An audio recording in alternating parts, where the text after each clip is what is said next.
Mis hermanos y hermanas de la Escuela de los Profetas, bienvenidos a nuestro nuevo programa Discursos y Profetas con Walter Posada. Gracias por acompañarnos este día. Esta videolección estará disponible toda la semana y después, lógicamente, en nuestro canal para que ustedes puedan verla, puedan analizarla y puedan compartirla.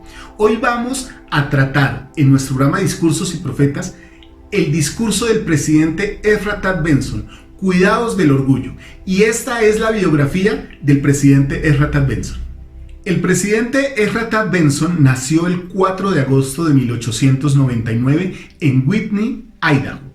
Murió el 30 de mayo de 1994 en Salt Lake City. Fue el 13º presidente de la Iglesia de Jesucristo de los Santos de los Últimos Días. Y también se desempeñó durante 2 periodos como secretario de Agricultura de los Estados Unidos. El presidente Ezra Benson fue llamado a ser apóstol el mismo día que fue llamado también a ser apóstol el presidente Spencer W. Kimball, y fue quien sucedió al presidente Kimball en la presidencia de la iglesia cuando él murió. Hoy vamos a estudiar entonces uno de los discursos más poderosos del presidente Benson: cuidados del orgullo. A menudo cuando se enseñan principios o discursos en la iglesia, tenemos cierta tendencia a personalizarlos y muy a menudo pensamos como qué bueno que estuviera esta persona o tal persona, qué bueno que estuviera Pedro, Ignacio, Rosaura, Diego, estuvieran escuchando este discurso porque este discurso sería preciso para ellos. Pero mis hermanos, los principios del Evangelio solo se aprenden cuando los aplicamos a nosotros mismos. Como dijo Nefi, para nuestro propio provecho e instrucción. Yo les invito a que podamos aplicar este principio o estos principios que vamos a aprender en este discurso del presidente Benson, los podamos aplicar a nosotros mismos y después nos ocupemos de pensar en cómo le podría servir a otras personas para compartírselo a ellos. Muy bien, el presidente Benson inicia, digámoslo así, con un epígrafe en el discurso que dice lo siguiente: el orgullo es el pecado universal, el gran vicio. El orgullo es la gran piedra de tropiezo de Sion. Y esto me impacta, porque entonces literalmente nos lleva a que no está hablando del orgullo en el mundo, sino que está hablando del orgullo entre nosotros, como miembros de la Iglesia de Jesucristo de los Santos de los Últimos Días. Y si el orgullo es la gran piedra de tropiezo en Sion o de Sion, significa que será la gran piedra de tropiezo de muchos de nosotros y que nos alejará de Dios. En Doctrina y Convenios 20, en el versículo 9, dice que el libro de Mormón es una historia del pueblo caído, de un pueblo caído. Es una de las 2 cosas que dice que es el libro de Mormón: la historia de un pueblo caído y la plenitud del Evangelio. O sea que uno de los 2 mensajes más importantes que tiene el libro de Mormón es que el pueblo nefita cayó, y cayó de la presencia de Dios gracias, o más bien debido a que se llenó de orgullo, fue destruido de sobre la faz de la tierra. ¿Y por qué fue destruido? Ese es el mensaje de este discurso y es uno de los mensajes más importantes del libro de Mormón. En Moroni 8, en el versículo 27, dice lo siguiente: he aquí, hijo mío, te escribiré otra vez, si no salgo pronto contra los lamanitas. He aquí, el orgullo de esta nación, o sea, el pueblo de los nefitas, ha sido la causa de su destrucción, a menos que se arrepientan. Mis hermanos, toda la historia del pueblo nefita en el libro de Mormón se destruyó, quedó en nada debido al orgullo. Y eso nos lo enseñan las Escrituras. También en Doctrina y Convenios, en el capítulo 38, versículo 39, dice lo siguiente: y si buscáis las riquezas que según la voluntad del Padre quiere daros, seréis los más ricos de todos los pueblos, porque tendréis las riquezas de la eternidad. No solo está hablando de riquezas temporales, sino riquezas de la eternidad. Y es menester que las riquezas de la tierra sean mías para dar. Mas cuidaos del orgullo, no sea que lleguéis a ser como los nefitas de la antigüedad. Entonces el Señor aquí nos hace, a través del presidente Benson y de estas escrituras, una fuerte advertencia sobre lo que el orgullo puede hacer con nosotros. Nos podría pasar lo mismo que le sucedió al pueblo nefita. Las historias de las Escrituras no son para otros, son para nosotros. Así que así como el orgullo los atacó a ellos, también puede atacarnos a nosotros y de seguro lo hará.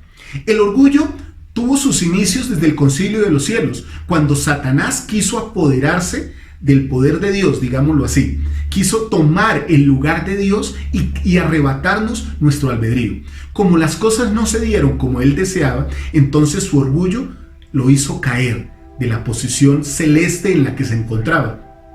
Y desde entonces fue llamado como Satanás, como el adversario de Dios. Los hijos de Dios lo conocemos como el gran mentiroso. Así que el orgullo tiene su raíz allá.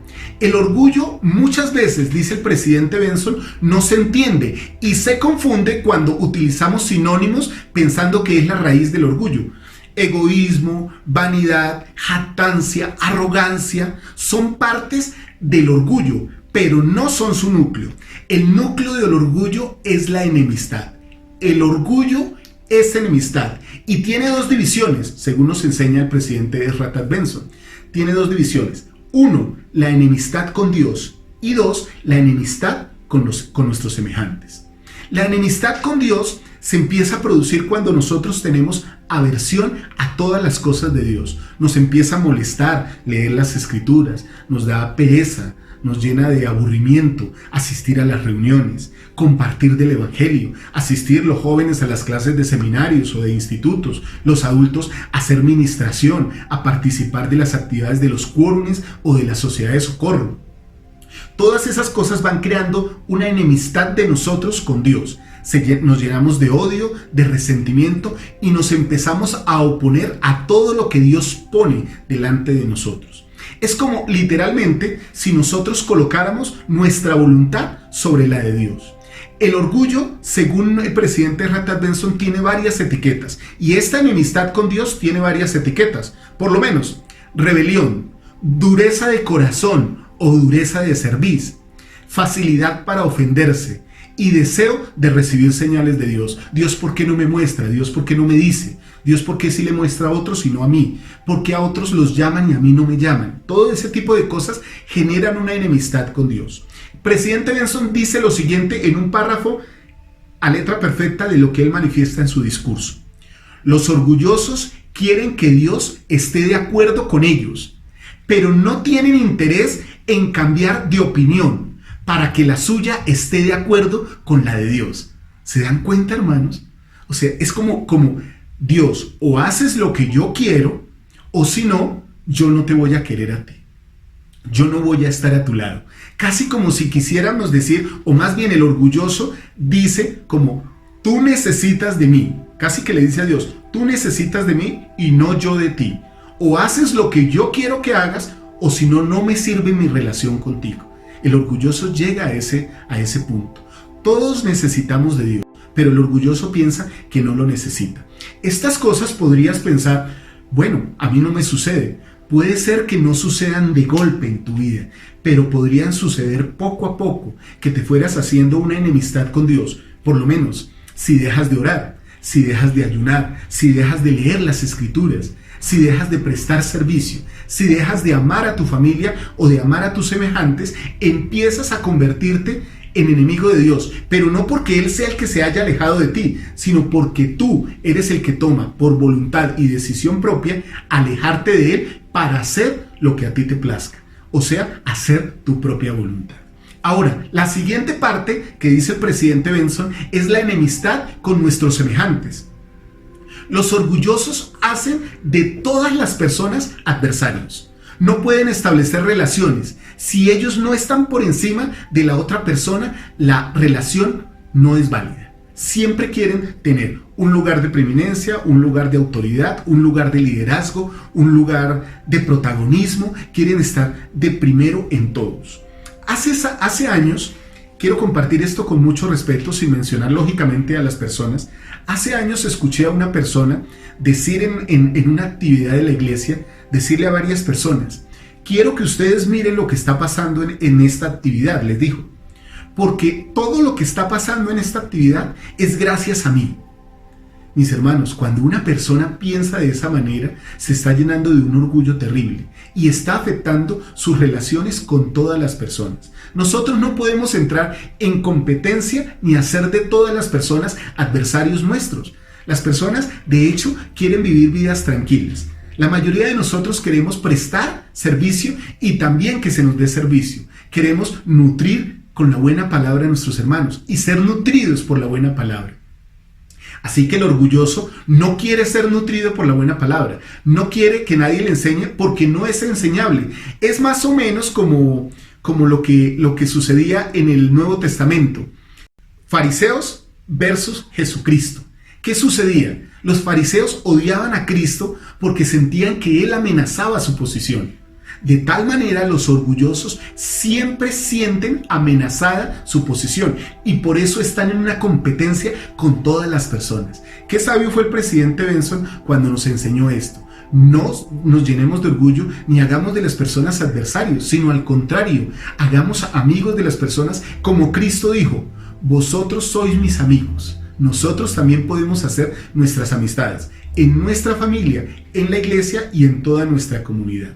El orgullo hace que tomemos decisiones equivocadas y dañinas. El presidente Benson, por ejemplo, nos da algunos casos de cómo el orgullo hace que tomemos decisiones equivocadas. Yo quiero compartir algunos de esos ejemplos que son más bien personales que yo he sacado de las escrituras basado en el discurso del presidente Ratad Benson.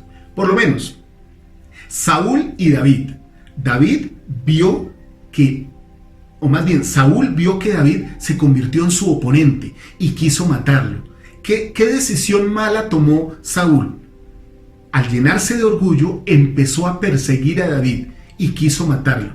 De esta manera, el Señor ya dijo, Saúl ya no puede ser más mi rey, y David llegó a ser el rey de Israel. Muy bien, otro ejemplo es Herodes con Juan el Bautista. Miren lo que sucedió con Herodes y Juan el Bautista. Herodes estaba en una cena con su esposa y su hija, y una serie de personas, y él quiso mostrar su poder. Así que su esposa le dijo, si realmente me amas, decapita a Juan el Bautista. Y Herodes, lleno de orgullo por mostrar su posición, temiendo lo que el pueblo podía decir y temiendo que iba a matar a un profeta de Dios, sin embargo, hizo decapitar a Juan el Bautista. El orgullo nos lleva a tomar decisiones equivocadas en la vida. Presidente Benson nos advierte de eso.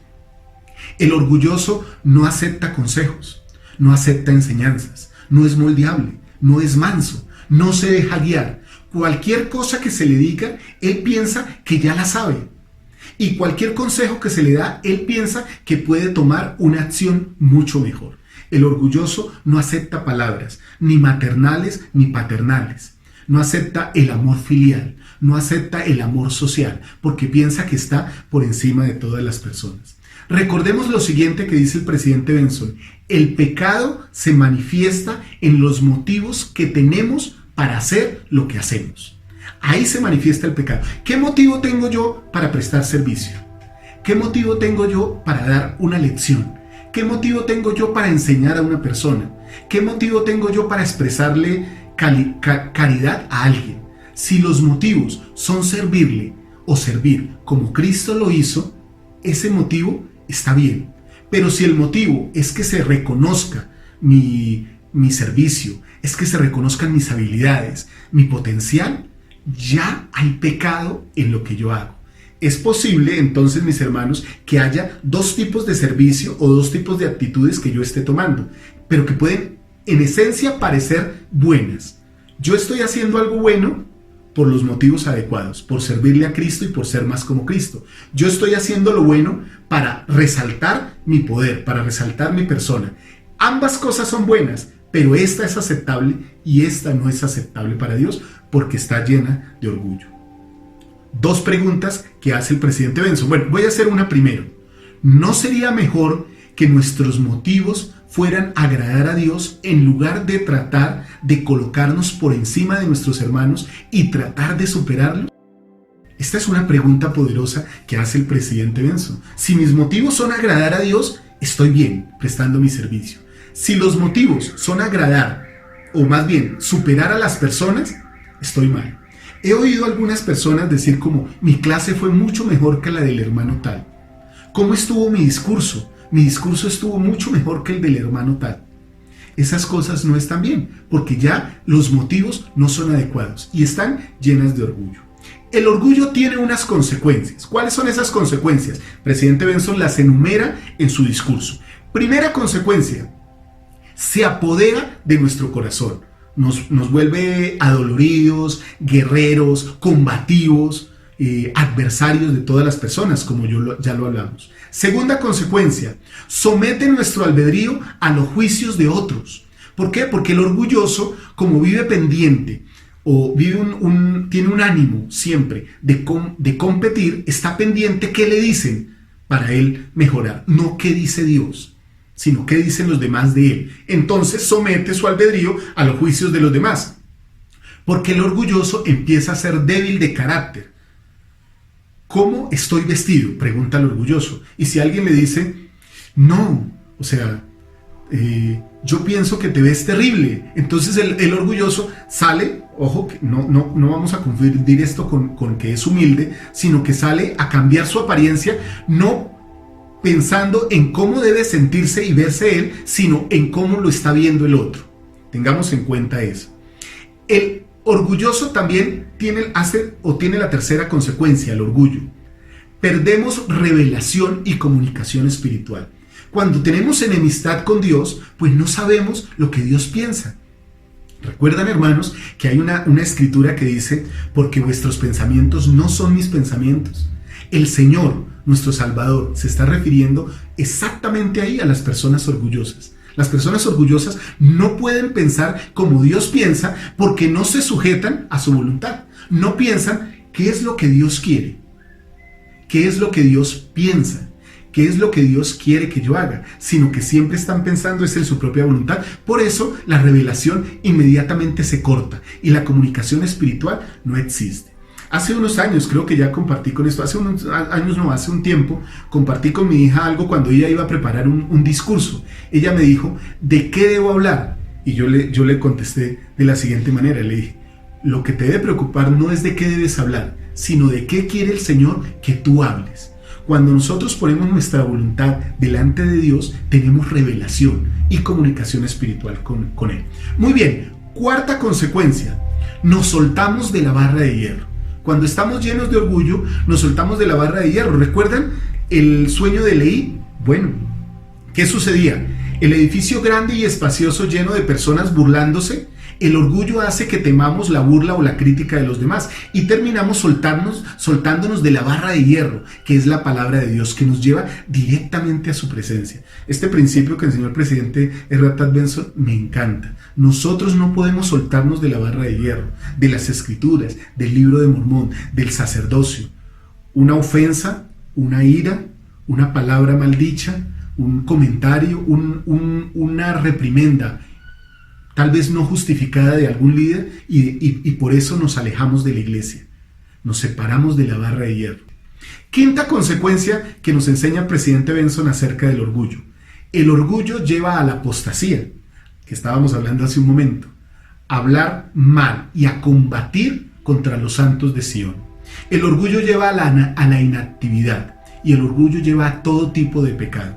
Tengamos muy en cuenta estas cosas, hermanos. Presidente Benson dice lo siguiente: el orgullo es un pecado que se puede observar fácilmente en los demás, pero que raramente admitimos en nosotros mismos. Es fácil analizar y decir, el hermano Carlos, la hermana Josefa, el hermano Abel, la hermana Juliana, son orgullosos. Mire cómo habla, mire cómo viste, mire cómo se expresa, mire cómo se mueve. Pero es difícil verlo nosotros. Cuando alguien nos dice, me parece que eres orgulloso porque estás haciendo tal cosa, nosotros decimos, ¿yo? Pero es increíble, yo no. Y difícilmente, o más bien, más difícil es verlo por nosotros mismos, porque el orgulloso está concentrado más en otros que en él mismo. Presidente Benson también habla de un antídoto, porque para todo hay antídoto. Así como hay enfermedad, también hay salud. Recuerden que en la vida todo tiene una oposición en todas las cosas. Entonces, así como hay salud, así como hay enfermedad, también hay salud. el antídoto del orgullo es la humildad. Entregar nuestra voluntad a nuestro Padre Celestial para que Él nos lleve por el mejor camino. No que nosotros perdamos nuestro albedrío, sino que nos sometamos a cuanto Él juzgue conveniente imponer sobre nosotros, tal como un niño se somete a su padre. Ahorita vamos a leer esa escritura. Otra cosa que combate el orgullo es la mansedumbre. Mi esposa Martica dice a menudo que la persona que es mansa es aquella que se deja moldear, que deja que Dios lo forme, lo cree y le haga su vida de acuerdo con su voluntad. El manso no es una persona timorata, baja, caída, de poca estima. No, al contrario, el manso es una persona que sabe muy bien cuál es su posición con referencia a sus hermanos y a Dios. La persona llena de mansedumbre es parecida a Cristo y generalmente es recta. Y lógicamente, unido a la humildad y a la mansedumbre, pues va la docilidad, como la de un niño. No que seamos infantiles, sino que seamos como un niño, dispuestos a someternos a cuanto nuestro Padre juzgue conveniente imponer sobre nosotros. Presidente Benson termina este discurso diciendo varias cosas. La primera: podemos elegir entre ser humildes por decisión propia o porque se nos obligue a hacerlo. Hermanos, no porque Dios nos obligue a ser humildes, sino porque la persona orgullosa, tarde o temprano, la vida lo hace ser humilde. Lo pone delante de situaciones. Sus mismas decisiones cerradas por ser orgulloso lo llevan a situaciones tan duras que termina casi que siendo obligado a ser humilde. ¿Recuerdan que eso se lo habló Alma a los solamitas? Cuando les dijo que se alegraba de que fueran humildes, pero que más bendecido era aquel que no era obligado a ser humilde. Bueno, si nosotros somos orgullosos, vamos a padecer esas consecuencias de tener tristeza y tener que ser obligados a ser humildes. Y entonces, con mucha tristeza y mucha amargura, vamos a llegar a reconocer algún día que nos hemos equivocado. No tenemos que esperar a que eso pase. Los profetas, el presidente Ratad Benson, vio que eso nos podía suceder a todos. Así que nosotros podemos prevenir el orgullo en nuestra vida. Presidente Benson también enseñó, y con estas palabras me uno a él en todo el sentido: el amor vence el orgullo, el servicio vence el orgullo, la obediencia vence el orgullo, y a menos que uno se someta al influjo del Espíritu Santo, uno se puede convertir como un niño y olvidarse de ser orgulloso. Mis hermanos, testifico que los profetas son profetas de Dios, que las palabras de los profetas vienen directamente de la mente de Dios. Es lo que Él piensa y lo que Él quiere que nosotros recibamos. Espero que este mensaje, este discurso de nuestro programa del día de hoy les haya servido, hayan podido analizarlo y lo puedan aplicar en sus vidas. Ahora los invito a que lo compartan. Y si aún no han visto la lección de Ven Sígueme, la puedan ver aquí también en este canal. Un fuerte abrazo, mis hermanos de Walter Posada, de la Escuela de los Profetas. Que Dios los bendiga y recuerden, vale la pena ser más como Cristo. Un fuerte abrazo, mis hermanos, que estén muy bien, les amo mucho.